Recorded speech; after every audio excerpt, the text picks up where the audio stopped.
Hello and welcome to the channel. Former Kaduna State Governor Malam Nasir El-Rufai has been on the receiving end of quite the backlash since his Islamization comments. The former governor, while bragging to some preachers, had said after successfully adopting the Muslim ticket to great effect in the state, it was their desire to replicate it on the national level. Hence, the Tinubu-Shettima ticket, which eventually emerged victorious after a fraudulent election. Could the Department of State Services DSS get involved and invite El-Rufai for questioning? This group certainly thinks so. Subscribe, like, share, and comment. Thank you. Islamization comment. El-Rufai should be invited by DSS, says MBF. A former governor of Kaduna State, Nasir Ahmad El-Rufai, on Sunday came under knocks by the Middle Belt Forum, describing him as a dangerous politician that should be avoided by his successor, Uba Sani, and President Bola Tinubu.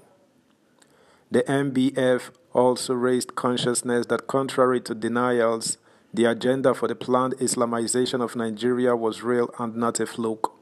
While calling on the security agencies to place him on their watch list, the organization demanded that the Department of State Services should invite this little but dangerous manipulator who is skilled in the politics of deploying religious sentiments for questioning.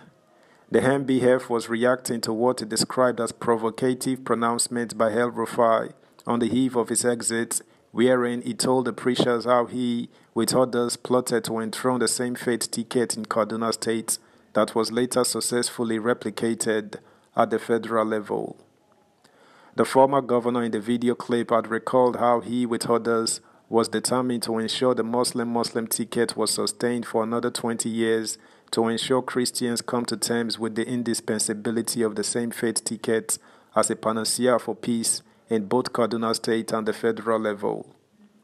The National Publicity Secretary of MBF, Dr. Isuwa Dogo, in a statement said, what El-Rufai never told the selected preachers was that the state he ruled and reigned for 8 years was turned into Nigeria's headquarters of nappings and human barbarities that led to the murder of tens of thousands of people and the decimation of over 100 communities under his watch. He said, there is no doubt that this former governor remains a clear present and future danger to the unity of our nation. He is subtly working for a group that is unremittingly and persistently poised at installing the supremacy of the Islamic faith in the corridors of power. Both Governor Uba Sani of Kaduna State and President Bola Ahmed Tinubu should be wary of associating with him. This little but dangerous manipulator, who is skilled in the politics of deploying religious sentiments, must not be allowed near the corridors of power. He has become a national evil that must be avoided at all costs.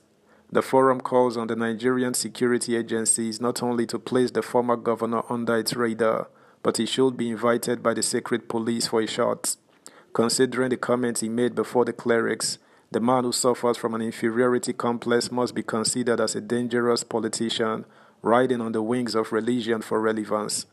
We hereby denounce El-Rufai's comments before the clerics as a shameless act of national hypocrisy, steeped in the premeditated plot to set adherents of both religions on warpaths. As the socio-cultural organization for ethnic nationalities that are mostly Christians of the Middle Belt region, the MBF said it was outraged by the deceitful attempts by El-Rufai and his nebulous co-travelers to push our nation down the slippery slope of religious tension and bigotry. According to Pogu, the outrage over the El-Rufai video clip demonstrated the level of disappointment by Nigerians over the former governor's outburst that was aimed at inflaming religious conflagration in order to destabilize the Nigerian state. He said, the unfortunate comment by this bigot, who is erroneously thought of as a nationalist and public intellectual, portray him as a divisive leader who not only thrives in creating chaos, but also reveal him as an irredeemable religious extremist whose antecedents as governor showcases him as a treacherous enemy of Nigeria that must be barred from the corridors of power. Even before now, the forum has never been deceived by the pretentiousness of the former governor, whose stock in trade is divisiveness, hidden under the thin covering of public intellectualism and patriotism. When the Senate declared the man who speaks before he thinks incapable of holding public office, not a few agreed to the recommendation of the upper chamber of the National Assembly.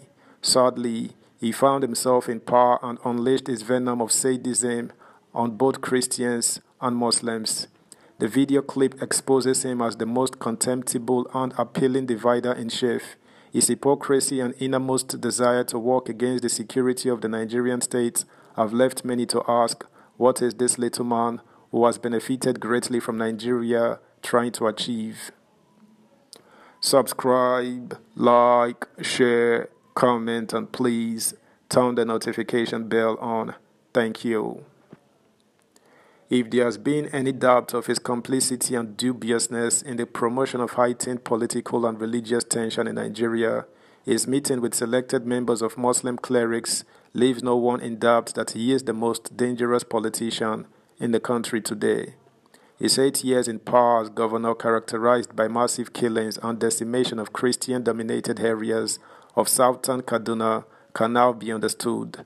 He acted unconcerned with these genocidal attacks on communities located in the south, where scores of towns and villages were decimated and tens of thousands killed, including deploying religion to subjugate the area by denying the indigenous groups political appointments.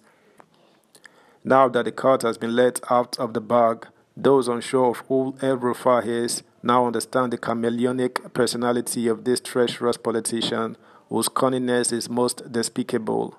Nigerians are now aware that despite denials of the Islamization agenda, El Rufai has come out to declare in broad daylight the reasons behind the same faith ticket, thereby driving the imperatives for citizens to wake up to this orchestrated stratagem of enthroning the dominance of one religion over the other. Meanwhile, Nasir El-Rufai, the former governor of Kaduna State, has been defeated by Shehu Sani, a former senator that represented Kaduna Central in the 8th Senate. This is as the High Court of Kaduna State dismissed the defamation suit filed by the former governor of the All Progressives Congress APC against the ex-senator of the People's Democratic Party PDP. That's the news, guys. Thanks for listening. Until next time, bye.